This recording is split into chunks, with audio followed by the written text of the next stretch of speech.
Chapter 2. The trick at the center of the business. Every business has one idea at its core, and if you can't say it in a sentence, you probably haven't found it yet. So here's HeyMax's in a sentence. Merchants pay HeyMax in cash. HeyMax pays consumers in miles, and a mile is worth more to the consumer than it costs HeyMax to produce. That gap is the entire business.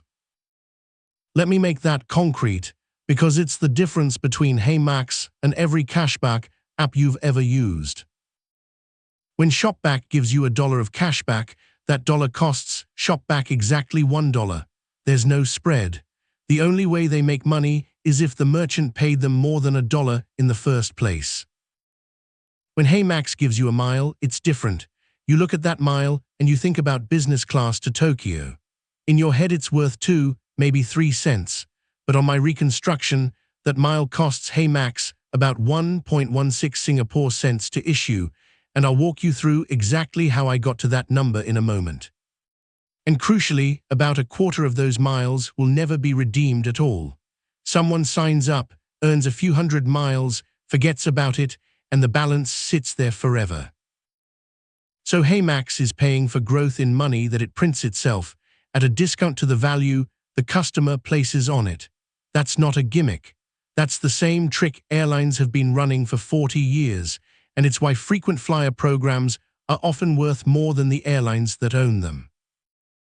That's the good news. Now let me give you the bad news, because it's the same fact viewed from the other side. That 1.16 cents is not free. It's a real cost. It's just a deferred one.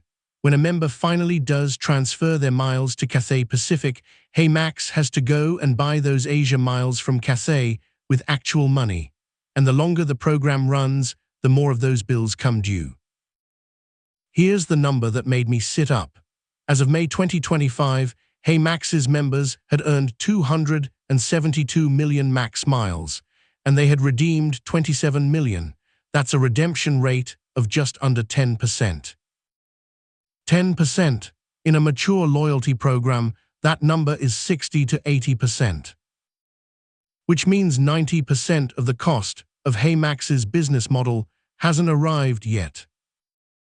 Let me put a figure on it.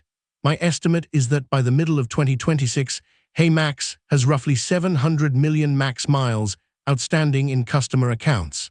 If 75% of those eventually get redeemed at a blended cost of 1.5 cents each, that's a future obligation of about $6.2 million US. Now hold that number next to this one. HeyMax has raised $13.6 million in its entire life. The deferred cost of the miles already sitting in customer accounts is 56% of every dollar the company has ever raised. That number does not appear in any press release. It's not in the funding announcement. It's not in the metrics blog post. It isn't hidden, exactly, nobody's lying about it. It's simply never discussed. And I'll tell you now, it is the first thing a Series B investors' diligence team will build a model for. Which is why one of my strongest recommendations when we get to the strategy chapters is that HeyMax should build that model first and publish it before anyone asks.